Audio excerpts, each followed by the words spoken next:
ಮೊದಲೇ ಸ್ನೇಹಿತರೆ ಬನ್ನಿ ಇವತ್ತಿನ ವಿಡಿಯೋದಲ್ಲಿ ಏನಪ್ಪಾ ಅಂದ್ರೆ ತುಂಬಾ ಜನ ಕೇಳ್ತೀರಿ ಶಾರ್ಟ್ಸ್ ಅಲ್ಲಿ ವೀಸ್ ಬರ್ತಿಲ್ಲ ಆನ್ ದ ಸ್ಪಾಟ್ ಅಪ್ಲೋಡ್ ಮಾಡ್ತೀವಿ. ಒಂದ್ಸತಿ ಸೈ ಅಂತ ಹೋಗುತ್ತೆ, ಅಂದ್ರೆ ಅಲ್ಲಿ ನಿಂತೋಗ್ಬಿಡುತ್ತೆ. ಆಮೇಲೆ ಒಂದ್ಸತಿ ವೈರಲ್ ಆಗುತ್ತೆ, ಒಂದ್ಸತಿ ಅಲ್ಲಿಗೆ ಅಪ್ಲೋಡ್ ಮಾಡ್ದಂಗೆ ಹೆಂಗಿರುತ್ತೆ ಹಂಗೆ ನಿಂತೋಗ್ಬಿಡುತ್ತೆ. 0 ವ್ಯೂಸು 1 2 ವ್ಯೂಸು 5 ವ್ಯೂಸು 10 ವ್ಯೂಸ್ ಅಲ್ಲೇ ಅಂತ. ಇದು ಸೊಲ್ಯೂಷನ್ ಏನು ಅಂತ ಕೇಳ್ತಾ ಇದ್ರಿ, ಅದಕ್ಕೆ ಈ ವಿಡಿಯೋ ನೋಡಿ ಓಕೆನಾ. ಸ್ಕಿಪ್ ಮಾಡಿದ್ರೆ ಅವಾಗ ನಿಮ್ಗೆ ಗೊತ್ತಾಗುತ್ತೆ ಬರೋದ್ರ ಬಗ್ಗೆ ಎಕ್ಸ್ಪ್ಲೇನ್ ಮಾಡ್ತಾರೆ. ಏನ್ ಬರೋದಿದು ವ್ಯೂಸ್ ಶಾರ್ಟ್ಸ್ ಅಲ್ಲಿ ಬರೋದಲ್ಲ ಅಂತ ತುಂಬಾ ಜನ ಕಂಪ್ಲೇಂಟ್ ಮಾಡ್ತಿದ್ದಾರೆ. ಏನ್ ಕಾರಣ ಏನಂತ ಅಂದ್ರೆ ಅಕಸ್ಮಾತ್ ಶಾರ್ಟ್ ವಿಡಿಯೋ ಹೋದ್ರೆ ಜಾಸ್ತಿ ಅದ್ ಗಮನ ಬರ್ಲಿಲ್ಲ ಅಂತಂದ್ರೆ ವ್ಯೂವರ್ಸ್ಗೆ, ಅಥವಾ ಅಕಸ್ಮಾತ್ ಸ್ಕ್ರಾಲ್ ಮಾಡ್ತಿದ್ದಾಗ ಬ್ರೌಸಿಂಗ್ ಫೀಚರ್ ಶಾರ್ಟ್ ಶೋ ಆದ್ರೆ ಯಾರು ಕ್ಲಿಕ್ ಕೊಟ್ಟಿಲ್ಲ ಅಂತ ಅಂದ್ರೆ ಅವಾಗ ನಿಮ್ಮ ಪರ್ಟಿಕ್ಯುಲರ್ ಶಾರ್ಟ್ಸ್ಗೆ ವ್ಯೂಸ್ ಬರೋದಿಲ್ಲ, ಅದಕ್ಕೋಸ್ಕರ ಫ್ರೀಸ್ ಆಗುತ್ತೆ. ಆಮೇಲೆ ಇದಕ್ಕಿಂತ ವೈರಲ್ ಆಗಿ ಯಾಕೆ ಸ್ಟಾಪ್ ಆಗಿ ಮತ್ತೆ ವೈರಲ್ ಆಗುತ್ತೆ ಅಂತ ಹೇಳ್ತೀನಿ. ಯಾಕಂತ ಅಂದ್ರೆ ಅಕಸ್ಮಾತ್ ಫಸ್ಟ್ ಅಪ್ಲೋಡ್ ಮಾಡ್ಬಿಡ್ತಿರೋ ಶಾರ್ಟ್ಸ್ ತುಂಬಾ ವೈರಲ್ ಆಗ್ಬಿಡುತ್ತೆ, ಯಾಕಂದ್ರೆ ಜಾಸ್ತಿ ಕ್ಲಿಕ್ಸ್ ಬರುತ್ತೆ, ಶಾರ್ಟ್ ಫಿಡಲ್ ಚೆನ್ನಾಗಿ ಹೋಗ್ತಾ ಇರುತ್ತೆ ವ್ಯೂಸ್. ಇದ್ದಕ್ಕಿದಂತೆ ಒಂದೊಂದ್ಸತಿ ಕ್ಲಿಕ್ಸ್ ಕಡಿಮೆ ಆಗ್ಬಿಡುತ್ತೆ. ಇದರಿಂದ ಯೂಟ್ಯೂಬ್ ಆಲ್ಗೊರಿಥಮ್ ಇದನ್ನ ಟೆಂಪ್ರರಿಲಿ ಶೋ ಮಾಡೋದನ್ನ ಬಿಟ್ಬಿಡುತ್ತೆ. ಅಂದ್ರೆ ಕೆಲವೊಂದು ಸಮಯ, ಉದಾಹರಣೆಗೋಸ್ಕರ ಅರ್ಧ ಅವರ್ 1 ಅವರ್ ಈ ಸಮಯದ ಬಿಟ್ವೀನ್ ಅಲ್ಲಿ ಏನೋ ವ್ಯೂರ್ಸ್ಗೆ ಶೋ ಮಾಡೋದ್ ವಿಡಿಯೋನ ಸ್ಟಾಪ್ ಮಾಡ್ಬಿಡುತ್ತೆ. ಸ್ಟಾಪ್ ಮಾಡ್ಬಿಟ್ಟು ಚೆಕ್ ಮಾಡೋದು ಚಾನಲ್ ಏನ್ ಮಾಡಿದ್ರ ಕಂಟೆಂಟ್ ಪರ್ಟಿಕ್ಯುಲರ್ ಶಾರ್ಟ್ ನಲ್ಲಿ ಅಂತ. ಅಕಸ್ಮಾತ್ ಏನಾದ್ರು ಬ್ಯಾಡ್ ಕಂಟೆಂಟ್ ಮಾಡಿದ್ರೆ, ಕಮ್ಯುನಿಟಿ ಗೈಡ್ಲೈನ್ಸ್ ವಿರುದ್ಧ ಕಂಟೆಂಟ್ ಮಾಡಿದ್ರೆ ಇಮಿಡಿಯೇಟ್ಲಿ ಸ್ಟ್ರೈಕ್ ಕೊಟ್ಟ ಆ ಶಾರ್ಟ್ ನ ಡಿಲೀಟ್ ಮಾಡ್ಬಿಡುತ್ತೆ. ಅಕಸ್ಮಾತ್ ಏನು ಪ್ರಾಬ್ಲಮ್ ಇಲ್ಲ ಅಂತಂದ್ರೆ ಕ್ಲೀನ್ ಅಂತಂದ್ರೆ ಮತ್ತೆ ಆ ಪರ್ಟಿಕ್ಯುಲರ್ ವಿಡಿಯೋ ಎಲ್ಲ ಫೀಡ್ಗೆ ಬ್ರೌಸಿಂಗ್ ಫೀಚರ್ ಎಲ್ಲ ಶೋ ಆಗುತ್ತೆ, ಮತ್ತೆ ಅದು ವೈರಲ್ ಆಗುತ್ತೆ. ಸೊ ವೈರಲ್ ಮಾಡೋದಕ್ಕೆ ಬೆಸ್ಟ್ ಟಿಪ್ಸ್ ಏನು ಅಂತ ಅಂದ್ರೆ ನೀವೇನ್ ಮಾಡ್ಬೇಕಾಗತ್ತೆ, ಒಂದು ಒಳ್ಳೆ ಶಾರ್ಟ್ಸ್ ಕ್ರಿಯೇಟ್ ಮಾಡ್ಬೇಕಾಗತ್ತೆ. ಒಳ್ಳೆ ಶಾರ್ಟ್ಸ್ ಕ್ರಿಯೇಟ್ ಮಾಡ್ಬಿಟ್ಟು ಹೆಂಗೆ ಇರ್ಬೇಕಂತಂದ್ರೆ ತುಂಬಾ ಅಟ್ರಾಕ್ಟಿಂಗ್ ಆಗಿರ್ಬೇಕು. ಎಸ್ಪೆಷಲಿ ಶಾರ್ಟ್ಸ್ ಅಲ್ಲಿ ಅಂತ ಅಂದ್ರೆ ಈ ಟಾಪಿಕ್ ಮೇಲೆ ತುಂಬಾ ಡಿಪೆಂಡ್ ಆಗುತ್ತೆ. ಟಾಪಿಕ್ ಮೇಲೆ ಮತ್ತೆ ಪ್ರೆಸೆಂಟೇಶನ್ ಹೇಗ್ ಮಾಡ್ತೀರಾ ಅಂತ.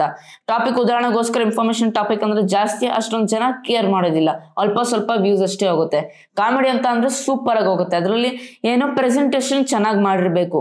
ಪ್ರೆಸೆಂಟೇಶನ್ ಚೆನ್ನಾಗಿ ಮಾಡಿದ್ರ ನೀವು ಈ ತರ ಒಂದು ವೈರಲ್ ಟಾಪಿಕ್ಸ್ ಎಲ್ಲ ಇಟ್ಕೊಂಡು ಮಾಡಿದ್ರ 200% ನಿಮ್ ಪರ್ಟಿಕ್ಯುಲರ್ ಶಾರ್ಟ್ ವೈರಲ್ ಆಗೇ ಆಗದಂತ ಹೇಳಕ್ಕೆ ಇಷ್ಟ ಪಡ್ತೀನಿ. ಓಕೆ, ನೋಡೋರಲ್ಲ ಮೇನ್ ಇರೋದು ಅದ್ರಲ್ಲಿ ಟಾಪಿಕ್ ಶಾರ್ಟ್ಸ್ ಅಲ್ಲಿ.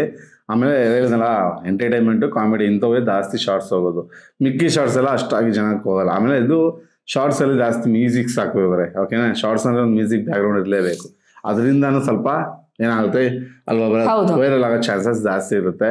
ಆಮೇಲೆ ಹೇಳಿದ್ನಲ್ಲ ಬರೋದು ಸುಮ್ಮನೆ ಆ ಥರ ಎಕ್ದಮ್ಮು ನಿಮ್ದು ಶಾರ್ಟ್ಸ್ನ ಇದು ಮಾಡಲ್ಲ, ಸ್ವಲ್ಪ ಹೊತ್ತು ಚೆಕಿಂಗ್ ಬಿಟ್ಟಿರುತ್ತೆ. ನಿಮ್ದು ಏನು ಶಾರ್ಟ್ ಫೀಡ್ಬ್ಯಾಕ್ ಆಗೋದ್ರೆ ಮಿಲಿಯನ್ ಗಟ್ಟಲೆ ವ್ಯೂಸ್ ಬರೋದು, ಇಲ್ಲ ಅಂದರೆ ಇಲ್ಲ. ಯಾಕಂದ್ರೆ ಮಿಲಿಯನ್ ಏನದು ಶಾರ್ಟ್ ಫೀಡ್ಬ್ಯಾಕಲ್ಲಿ ಹೋಗ್ಬೇಕಂದ್ರೆ ಫಸ್ಟ್ ಆಫ್ ಆಲ್ ನಿಮ್ಮದು ಏನಿರುತ್ತೆ ಶಾರ್ಟ್ ಚೆನ್ನಾಗಿರ್ಬೇಕು, ಅವಾಗ ಅದು ಹೋಗುತ್ತೆ.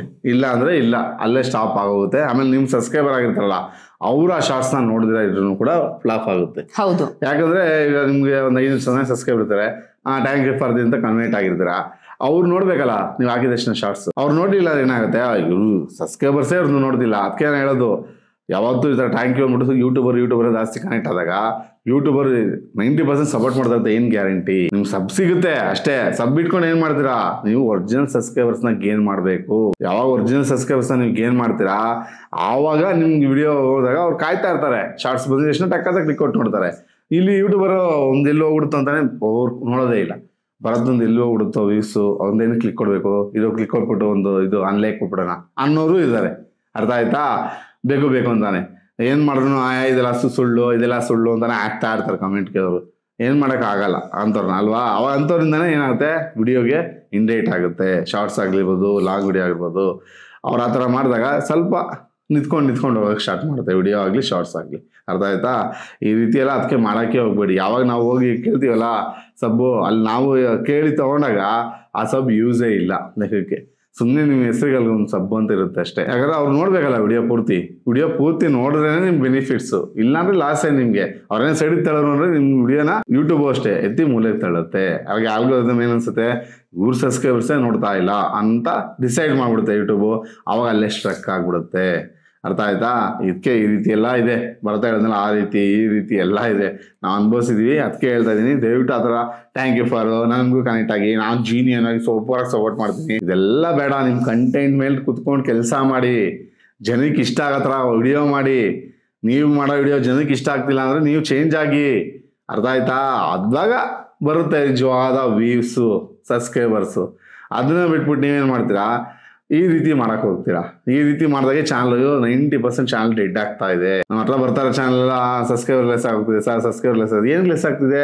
ಒಂದೇ ದಿವಸದಲ್ಲಿ ಇಬ್ರು ಕನೆಕ್ಟ್ ಆಗಿರ್ತಾರ, ಲೆಸ್ ಆಗ್ತಾ ಅಷ್ಟೇ. ಅದು ಯೂಟ್ಯೂಬ್ ಗೊತ್ತಾಗ್ಬಿಡುತ್ತೆ, ಯೂಟ್ಯೂಬರ್ ಸಬ್ಸ್ಕ್ರೈಬರ್ ಆಗ್ತಿದೆ ಅಂತ. ಈಗೆಲ್ಲ ಗೊತ್ತಲ್ಲ ನಿಮ್ಗೆ, ಈ ಕಾಲ ಎಲ್ಲ ಆಲ್ಗೋರಿಥಮ್ ಈಸಿಯಾಗಿ ಕಂಡುಹಿಡಿತಾ ಇದೆ. ನೀವು ಏನ್ ಮಾಡೋ ಚಾನಲ್ ಗೊತ್ತಾಗ್ಬಿಡುತ್ತೆ ಈಗ. ಅಂತ ಕಾಲ ಇದೆ. ಎಲ್ಲ ಆಲ್ಗೋರಿಥಮ್ ಚೆನ್ನಾಗಿ ತರ್ತಾ ಇದಾರೆ ಯೂಟ್ಯೂಬರ್. ಸುಮ್ಮನೆ ದುಡ್ಡು ಕೊಡಕ್ಕೆ ಅವ್ರಿಗೇನು ಹುಚ್ಚ? ಫಸ್ಟ್ ಆಫ್ ಆಲ್ ಹೇಳಿ, ಅದು ಫಸ್ಟ್ ನಮ್ಮ ಇಂಡಿಯಾಗೆ ಅವ್ರು ಕೊಡೋದೇ ಇಲ್ಲ. ಇನ್ನು ಏನೋ ಚೂರು ತಪ್ಪು ಮಾಡ್ಲಿ ಅಂತ ಕಾಯ್ತಾ ಇರ್ತಾರೆ. ಅರ್ಥ ಆಯ್ತಾ? ಅದಕ್ಕೆ ಹೇಳೋದು, ತಪ್ಪಿಲ್ದಿರೋ ಕರೆಕ್ಟಾಗಿ ನೀವು ಯೂಟ್ಯೂಬಲ್ಲಿ ನಡ್ಕೊಂಡ್ರೆ ಅವಾಗ ಮಾತ್ರ ನೀವು ಇಲ್ಲಿ ದುಡಿಯೋದಕ್ಕಾಗೋದು, ಅವಾಗ ಗೇನ್ ಆಗೋದು ನಿಮ್ಮ ಚಾನಲ್ ಅಂತ ಹೇಳ್ತಾ ವಿಡಿಯೋ ಎಂಡ್ ಮಾಡೋಣ. ಓಕೆ ಪಾಪ, ಹೋಪ್ ನಿಮಗೆ ಡೀಟೇಲ್ ಆಗಿ ಇನ್ಫಾರ್ಮೇಶನ್ ಸಿಕ್ತು ಅಂತ ಅನ್ಕೊಂಡಿದ್ದೀನಿ. ಈ ರೀತಿ ವಿಡಿಯೋಸ್ ಬೇಕಂದ್ರೆ ದಯವಿಟ್ಟು ನನಗೆ ಪ್ರೋತ್ಸಾಹ ಕೊಡಿ. ಹೇಳಿದ್ರೆ ಸಿಂಪಲ್, ಜಸ್ಟ್ ನೀವು ಒಂದು ಸಬ್ಸ್ಕ್ರೈಬ್ ಮಾಡಿ, ಲೈಕ್ ಮಾಡಿ, ಶೇರ್ ಮಾಡಿ, ಕಾಮೆಂಟ್ ಮಾಡ್ರೆ ಇಷ್ಟ ಫ್ರೆಂಡ್ಸ್ ಇಷ್ಟ ಮಾಡ್ರೆ ನನಗೆ ದೊಡ್ಡ ಪ್ರೋತ್ಸಾಹ ಕೊಡ್ತೀರಾ. ದಯವಿಟ್ಟು ಕನ್ನಡ ಬಳಸಿ ಮತ್ತು ಕನ್ನಡ ಉಳಿಸಿ. ಇಲ್ಲಿಗೆ ವಿಡಿಯೋ ಮುಗಿಸ್ತಾ ಇದೀನಿ. ಜೈ ಕರ್ನಾಟಕ, ಒಂದೇ ಮಾತರಂ. ಶುಭ ದಿನ ಫ್ರೆಂಡ್ಸ್. ಮುಂದಿನ ವಿಡಿಯೋದಲ್ಲಿ ಸಿಗೋಣ ಫ್ರೆಂಡ್ಸ್.